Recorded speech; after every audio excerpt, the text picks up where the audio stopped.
share my research experience today here. Assalamu alaikum, good afternoon, and welcome to my lecture here. First of all, this topic has been with me for at least a few years, and I have presented papers and published papers in many places, including IMF Institute of Metal Finishing. There was a surface engineering, aerospace and defense industries in June. They invited me as a special lecturer to give a lecture on this topic, and then I was invited by Sheffield University to give another lecture, and then I was a plenary speaker in Bangladesh Chemical Congress 2010. So it was a new topic for many people in surface engineering. This is just an outline on how my presentation is going to be, but I'm not going to follow exactly this. Plating on aluminium by zinc immersion process, then I'll talk about fast wave plating, then we'll talk about the synthesis of nanocrystalline nickel, and then I'll do a comparison between traditional plating and my new invention, and hoping that it will change the way we run our industry at the moment. And then there was some characterization of the nickel which has been deposited by electroforming, and I'll talk about different processes using high resolution transmission electron microscope, and then I'll be using nanomechanical test equipment to characterize my deposits. So in order to plate on aluminium, for example, we have aluminium and it has got an oxide layer. Can you hear me in the back?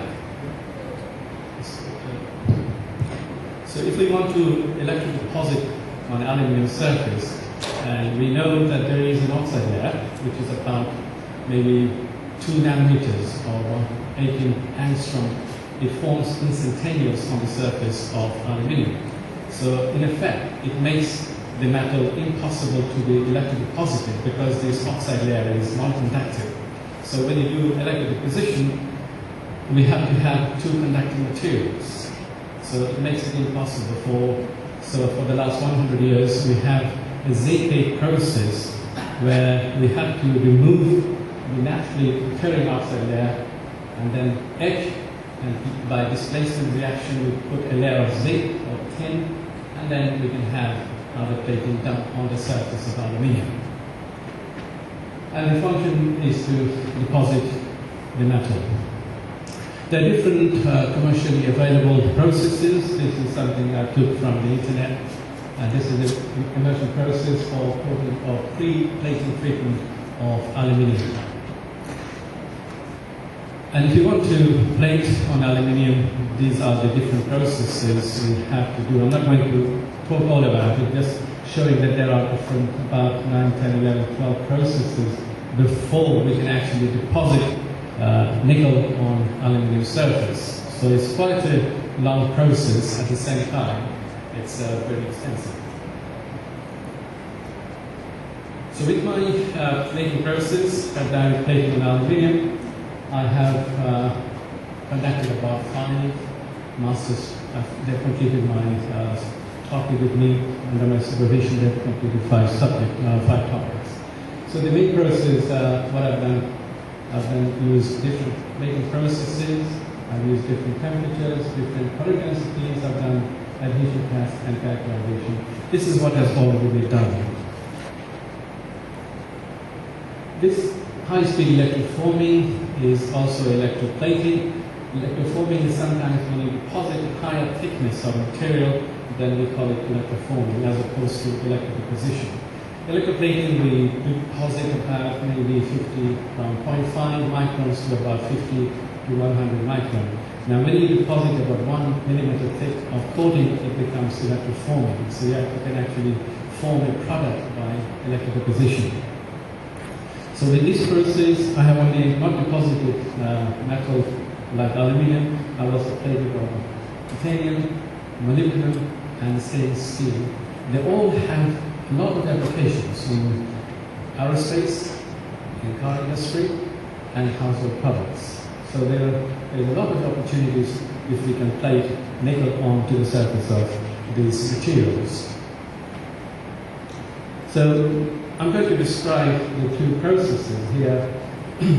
This is the normal electroplating process where we have an anode and a cathode, and we have a power supply, and this is the electrolyte, and the metal is deposited from here onto the surface of the cathode. So we get nickel, we can get gold, silver, and whatever, chromium, whatever we want. As opposed to this one, again, one thing about this is the conventional electroplating, the rate of deposition is about 30 to 50 microns an hour. This is something very critical. I had my own business in Birmingham. I ran it for about 7 years, and plating is quite expensive, and if you have to plate for 1 hour, 2 hours, it's pretty expensive. So my development here, which is, you can see that the solution tank is here, the nickel solution is maintained here, and I pump the solution from here. Now I've got an anode as opposed to which is immersed in the solution. It's up there and the cathode is here. So initially I was putting on something like this on the front face, on the front face. So one of the cathode is this surface and the anode is there. And I'm pumping the solution between the anode and the cathode at quite a high speed, which is around 2 meters per second. It's a turbulent flow, and it produces quite a few things. So I've got a power supply as opposed to here. I've got a power generator power supply here. I'm controlling the temperature and the chemistry of this material solution from this here. So it's basically pumping at a very high speed, and it has produced a very new phenomenon. Initially, I was doing some teaching in Libya and other places, and teaching surface engineering was one of the subjects I was teaching. So what happened was this was produced as one of the topics. So at that time, I didn't have that much idea about high-speed plating, other than just what we had studied in our master's and bachelor's degree. So it happened to be a new invention. Here I'm showing, this is a manual semi-automatic electroplating plant. This is what I have something in my factory, which is semi-automatic here. So what I'm trying to show here is that there are a lot of processes we have to go through before we plate. We have to do some initial cleaning, electrolytic cleaning, then we do some rinsing, washing, and this is the power supply side here, and then we do some anodic etching, put it inside an acid, and then wash it again, and then we go through the plating process, and you can see it's quite extensive. Quite a lot of things are done here. And again, you can see the ocean of solutions, very, very tough. And in England, in winter, in America, in winter, the temperature outside is -25, -35, and if you have to maintain this solution at 55 or 65 degrees C, you can imagine how much power you need to maintain this solution at this temperature.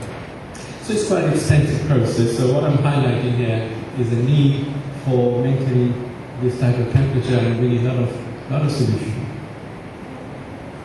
And when you plate, this is again, it's called jig. So when we want to plate something, we need to hold it somehow. And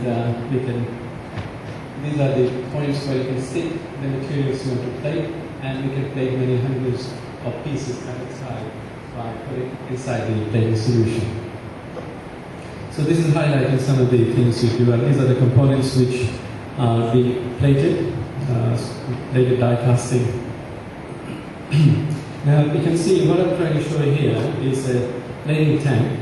This is the cathode, which is the GZFC, and we have the anode and anode there. So the plating and the solution is pumped here, so there's a lot of vegetation. I'm not going to go into the basic chemistry of that. Tell you what happens when you have solution with a nickel deposition. At the same time, a lot of hydrogen and other bubbles they stick onto the surface, and it reduces the rate of plating.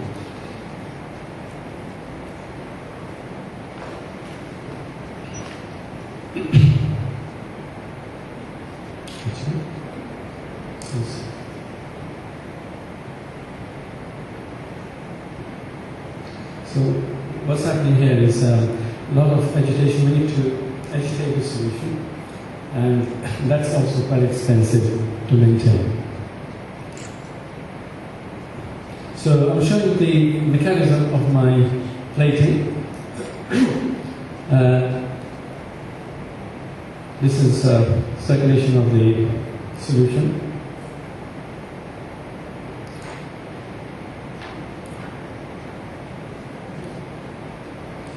This is the equipment which I have used during my initial tag. This is the inlet of the solution going there, and the anode and the other side. This is one side, and there is another side. The solution is going through the top and coming out from the other end. And this is how I started, and one of the rod goes through that hole here.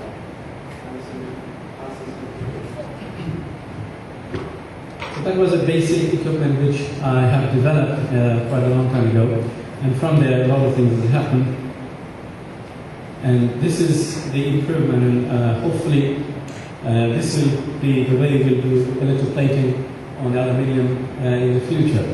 So this is, now you can see, instead of having a very big tank, I have used a small tank here, 1 liter solution. And I'm pumping the solution through a pump, and the solution is going in and is going out into the tank. So we have a circulation of the solution, and it's quite simple. And if you have to heat the solution, then you're heating it here, as opposed to having my tank. I had one tank was about 2,000 liter of solution. It could be 5,000 liter of solution. So, but if you're only pumping the solution between the anode and the cathode, then you don't have to have that big tank. So this is the basic mechanism or method for plating diaphragm for aluminium. But what I've shown here is I'm trying to plate an object like this. So I'm plating on the outside only. So this is the rod which is going inside, and I've made this an anode. So the gap between the anode, this is the anode, and the cathode is about 1 millimeter.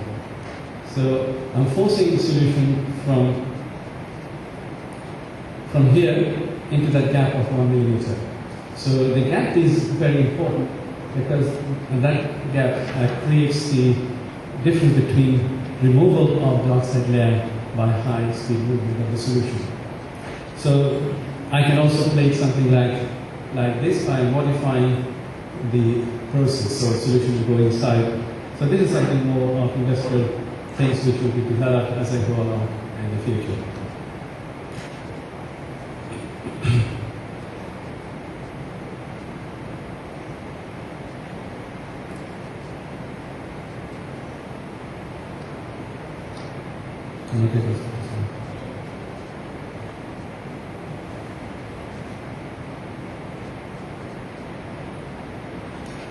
This is the same thing. Now it's working. Actually, pumping the solution again is in action at the moment.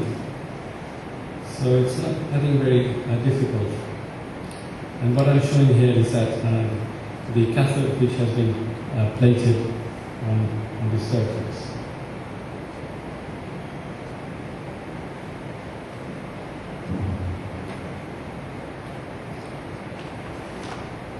If we have a slow motion, a slow movement with aluminium, we are not able to move this aluminium oxide from the surface of aluminium. So this aluminium oxide on the surface of aluminium is about 1.8 or 2 nanometers thick, and it is virtually impossible to remove by just electroplating. So this is by chance that I discovered that it is possible to remove this oxide layer, not remove actually, the surface still contains oxide layer. So this is the schematic diagram of the surface of the oxide on aluminium base metal. which I'm saying is about 2 nanometers. I still don't know actually. I tried to find the actual thickness of this oxide layer using high-resolution transmission electron microscope and other materials, and have not been able to find or see the actual thickness of this oxide layer.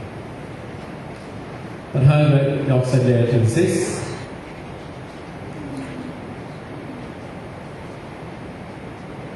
And when you do plating, this is what's happening. The nickel is deposited on the surface of oxide layer.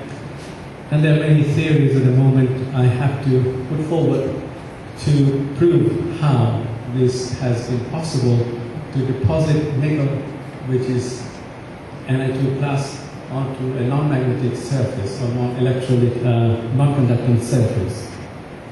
So what happens is we get the nickel on here, and this is the actual plating. I've got the aluminium substrate here, and this is my actual nickel plating. This is the picture image taken by scanning electron microscope showing the base of aluminium here, which contains the oxide layer, and then I've got the nickel, which is about, say, 10 or 15, less than 10 microns here, quite thick. And you can see there is no gaps between the nickel, deposited nickel here, and the aluminium oxide.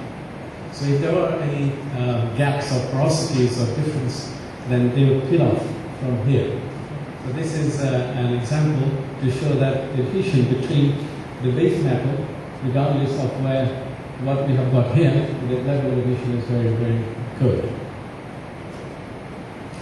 Initially, when I started talking about direct plating, I used to think that during anodizing, which is a process reverse of electroplating, we use anode for anodizing, for example, aluminium or titanium, and we create porosity on the surface of the metal.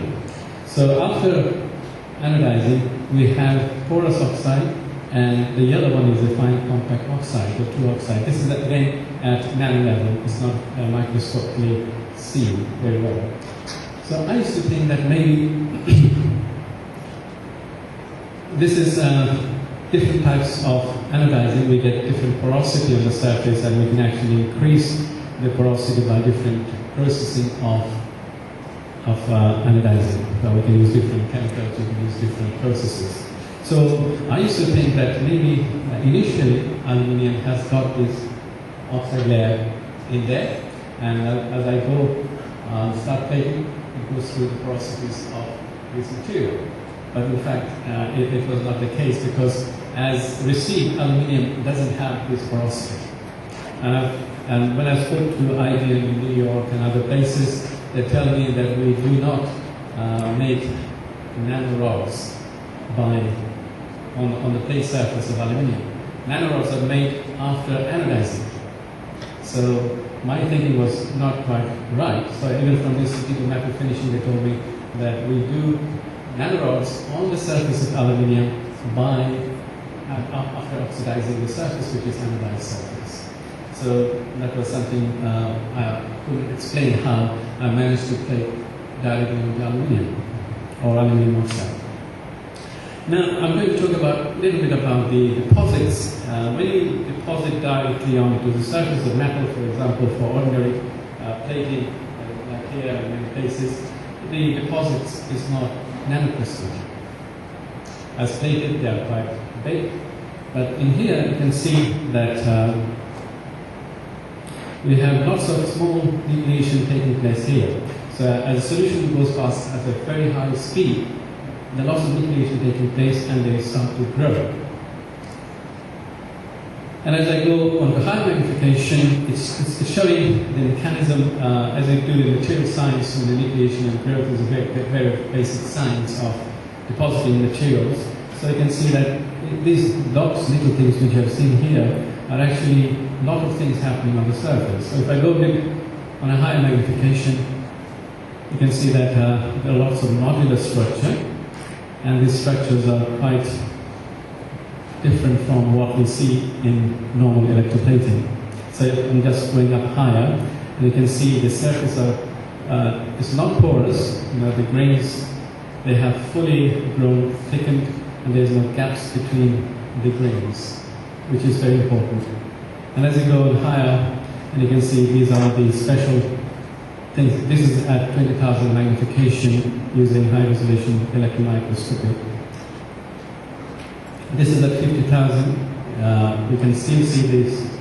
There's non-porosity. There's no porosity at all here.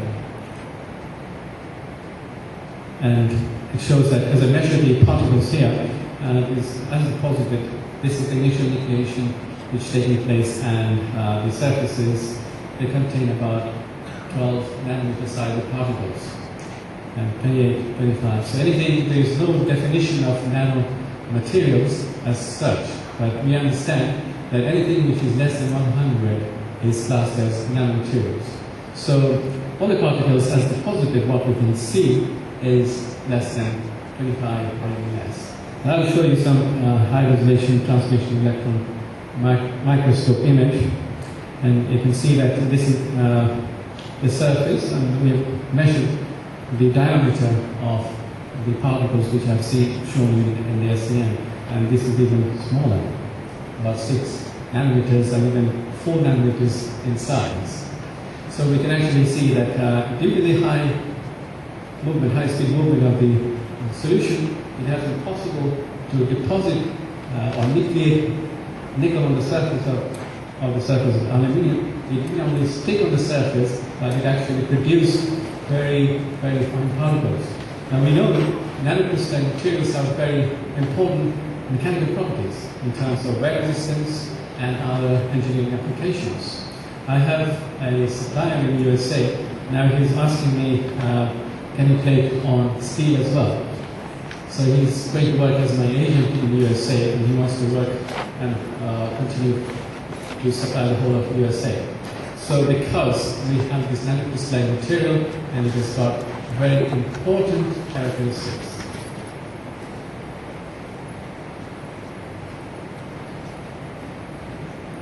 Here, what I'm trying to show is the nanoindentation. When you actually study physics at school, you know you pull the material and you do tensile tests. And when you pull it, it's in the elastic region, and elastic region, and when you pull, all of a sudden it snaps, and it's called plastic. So before you can study or you can measure the elastic properties of materials, then we have to destroy the material. We have to pull it, and then it will be gone. But now we have nanomechanical test equipments where we can also measure the hardness and tensile properties of small particles such as blood. Small, and we can actually, we don't have to go through the plastic region. We can still be, what happens, we have an indenter which goes on top of the material, press it inside. You can see that my hand is like this, and we remove the pressure, it goes up, and by doing this, without actually going to the plastic region, we can measure the plastic properties. So this is a nanoindenter image here. So this is when the pressure is put into it, it goes up, and then we stop and we unload, and we get this curve. And by I'm not going through the equation of this one, you can have these equations later on if you want. So by using this equation, you can actually find all the elastic properties without actually going into the plastic region. So I have two companies. One is called Hussain in the USA, and Materials, which is another company based in UK. They were very willing to work with me, and so they have taken many of my samples, and they've done a lot of work on my samples to do the nanomechanical testing, because this is something very new area which they haven't worked before. So talking about nanoindentation, this is a very, we can actually control the depth, how much we have to go in. We can be very position, we have position control, we can position wherever we want, exactly precisely, and we can be very size specific. We can put the indenter wherever we want. And this is in nanoscale, which is very, very important. So, material scientists, you know, this is pearlite, this is basic ferrite, and perlite, and we can see that we can actually put indenters wherever we want. If we want to measure the chemical properties of perlite here, we can put our indenter right here.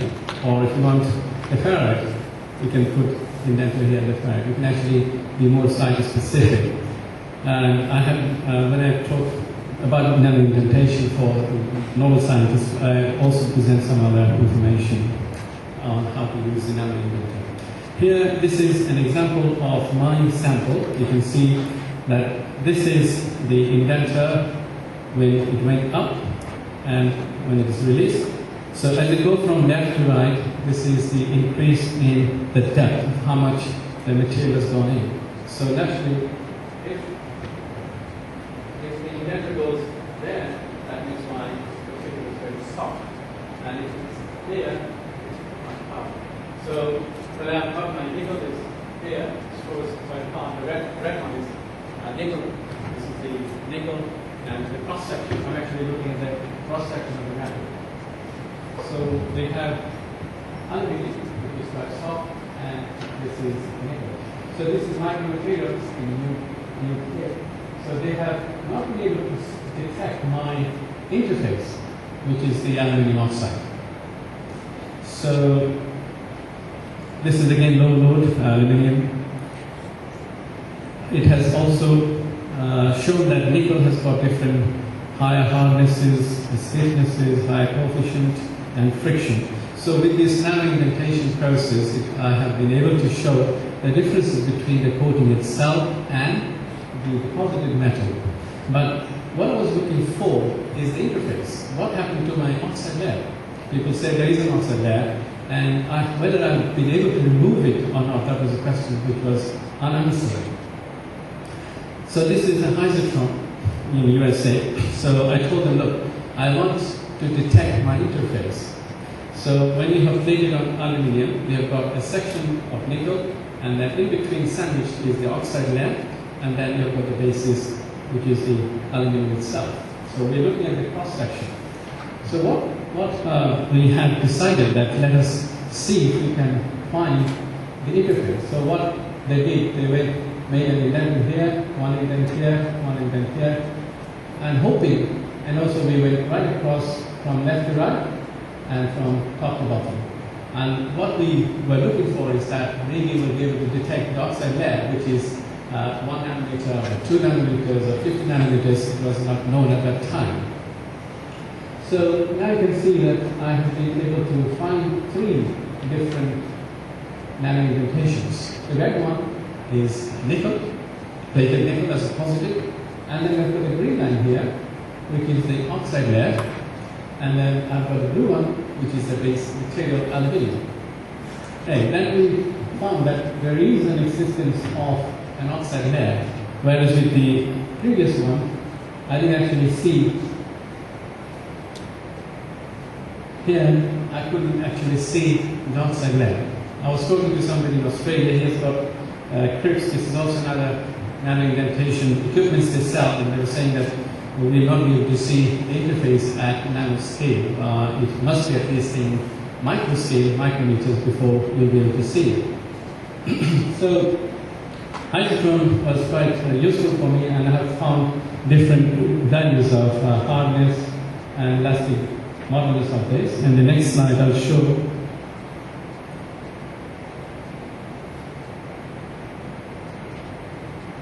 This is the high-resolution transmission electron microscope image, and you can actually see that what I'm showing, this is at a very, very small scale, nanoscale. This one here is my deposited nickel, all this here, and this is my aluminium metal. And in between, I have the interface, and you can see, as measured, it's around 40-45 nanometer. Pretty thin. But this electron microscope has been able to detect the existence of the nano oxide layer. The interface is aluminium nickel. So I did quite a few tests on them. Okay, so you can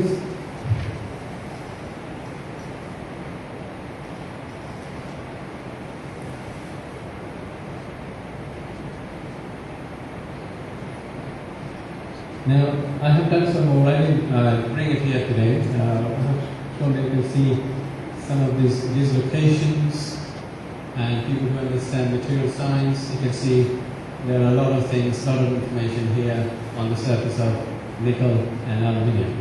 And I found that aluminium is monocrystalline, and as I did more work on the surface of nickel, nickel is polycrystalline. That means it's got more crystalline shape there.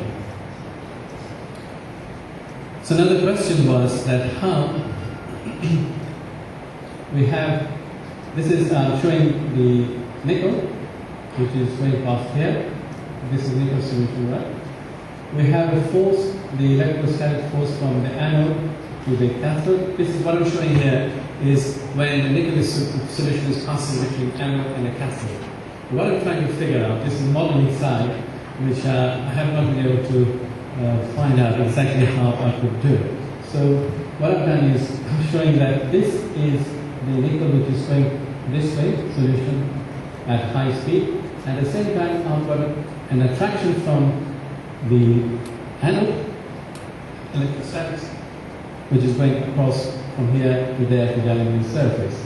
Now, somehow, these particles of nickel are sticking onto the surface of aluminium oxide.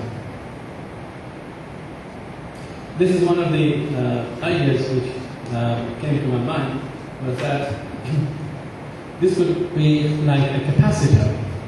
So the nickel solution is going that way, and you have the oxide layer. Now, I've taken a small part here, and if you look at this, is the aluminium oxide structure, which is the white one is the aluminium, and the red one is oxygen, which is aluminium oxide. In between, we have some porosity or gap. And what I have thought, maybe as I move my solution at a high speed, at the same time, the size of nickel ion is much smaller than the size of aluminium oxide. So my hypothesis for now is that maybe that some of these nickel actually goes inside here and attaches, just sits there, and then more solution goes past here, and then more nickel comes here, and they form an iron of nickel deposit. And as they go along, you need only one inclination site for the metal to be deposited. So what happens is that as it goes along, it goes right through. So maybe I can go back to my initial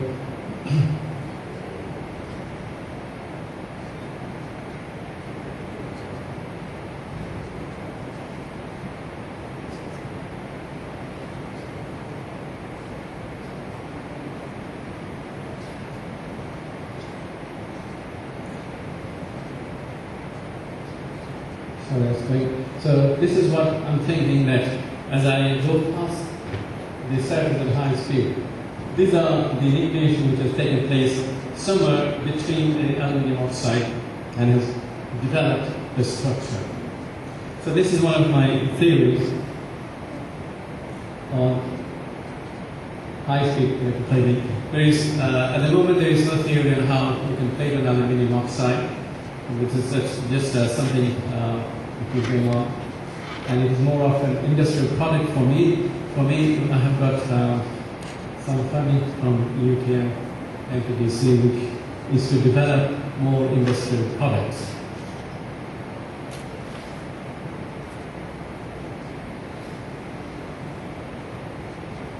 So this is something where I'm still looking for some measurement. I did some TM here to see the surface of titanium.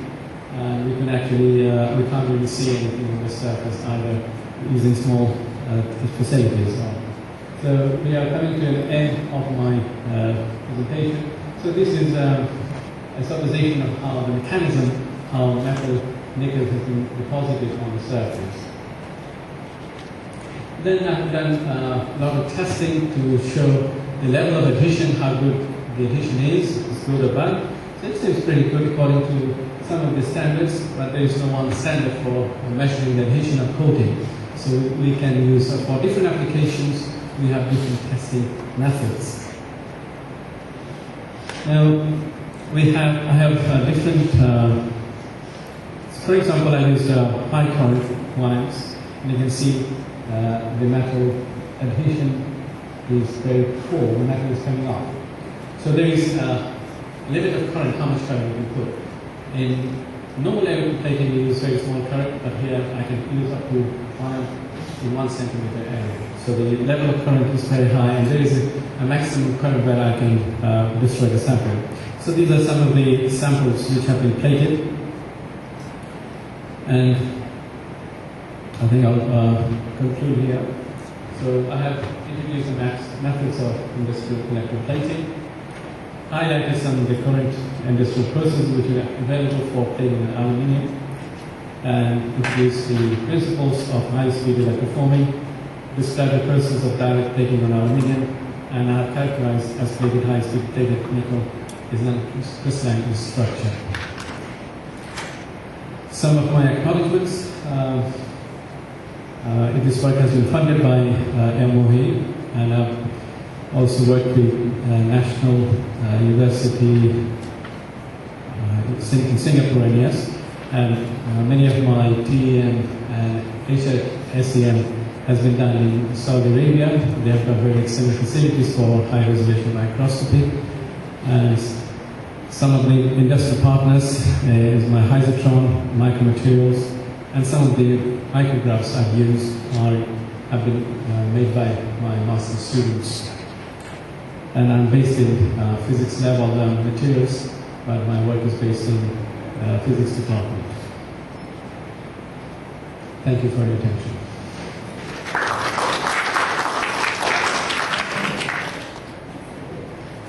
This is nanotechnology. The big man enters here, as he opens the door, it becomes small. This one I first showed in Greece, where I had a presentation with one of the professors from MIT. He was before me, he took all my time. And when I came, I had only 10 minutes left. And we had a very good laugh on this one. Thank you. Thank you, Dr. Hussain, for sharing with us his research experience. Now I'd like to open the floor for any questions and answers.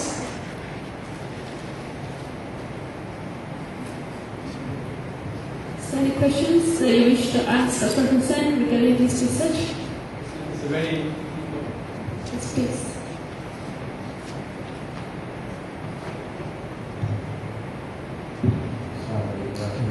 Thank you very much for sharing the knowledge. I don't know my question is valid or not, but I want to know how much electrode potential you use in your... How much voltage? Well, as in electroplating, industrial electroplating, we actually use current density. We say current density 1 amps per decimeter squared or 20 amps per decimeter squared. This is for the small, this area is 1 centimeter, and I had used 1 amps for this. So it's quite high current density.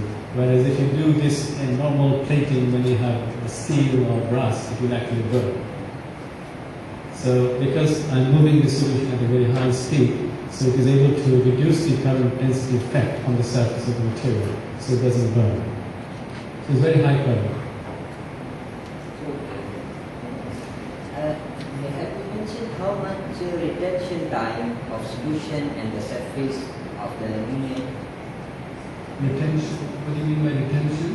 Retention, I mean in contact time between the solution. Oh, the plating time, this is 10 minutes. The plating rate is about 2,000 microns an hour. 2,000 microns an hour. Depends on the thickness of the metal. And I have plated for 3 minutes. I get about 600 microns. But as I showed you at the beginning, some of the thickness we get from normal plating is about 30 microns an hour. 30 microns an hour. So this time is enough for radiation. Oh, you can see. Actually, I should have passed the graph.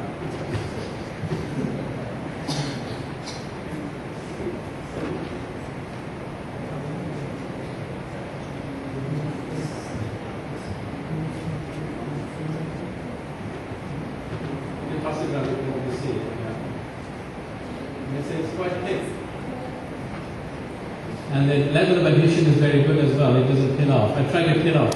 So it's quite thick. It's about maybe more than 70 microns there. So the high speed is, that's what I was highlighting, that it is very cost effective. When you have a very large tank, we have a lot of time. You hang the material, suspend the material inside the solution, like this, and generally we take at least for half an hour before we get the thickness, maybe 20 microns. So generally, the materials we use for household products is about 30 microns minimum. So 30 microns will at least be 1 hour of plating. And this one, 5 minutes is enough. 3 to 5 minutes is enough to give you the required thickness. It's very, very fast. And also it's nanocrystalline. That means the wear properties and other properties are excellent. Thank you. Okay, thanks.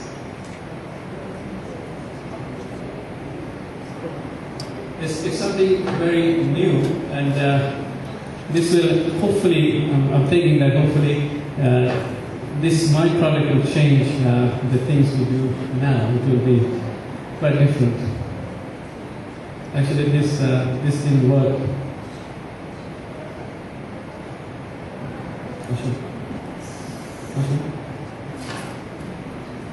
It's not development.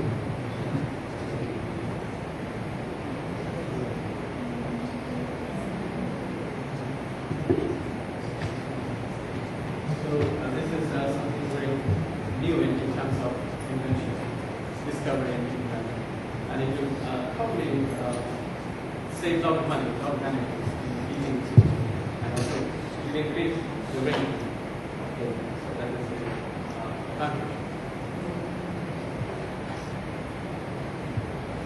Is there any other questions on the floor? No, it's not physics, it's not chemistry, it's not engineering, it's a mixture of everything. This is industry with science. Okay, if not, maybe if you have other questions, you can approach Dr. Hussain later when we're having the tea break. Okay, so next thanks Dr. Mohammad Sakhawat Hussain again in a usual manner. Now I would like to invite our director from National Institute, Professor Dr. Mustafa Samshuddin, to present a token of appreciation to Dr. Hussain.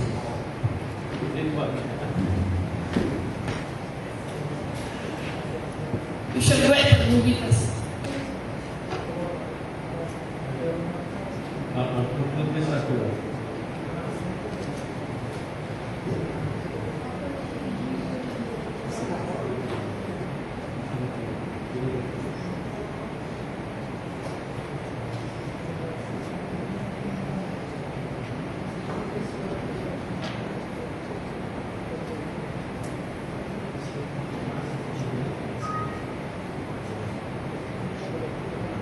This is the normal.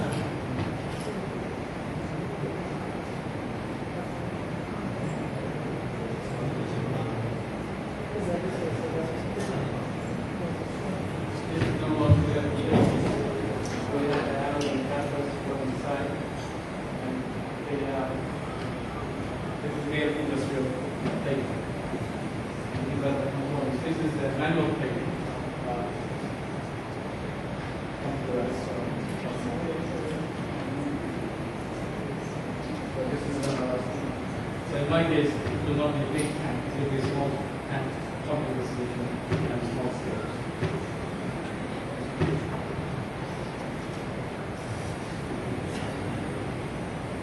So we need a lot of cleaning out of the component out of the tank.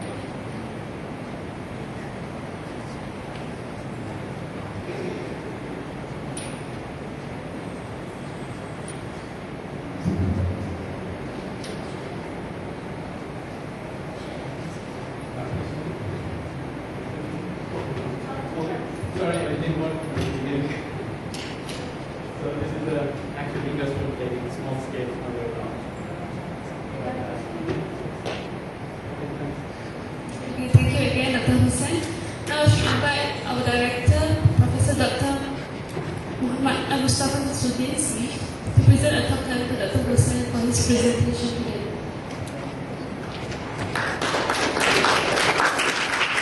Okay, so thank you once again, Dr. Hussain, for delivering this speech this afternoon. Before we end, I invite all of you to a refreshment served next door. So,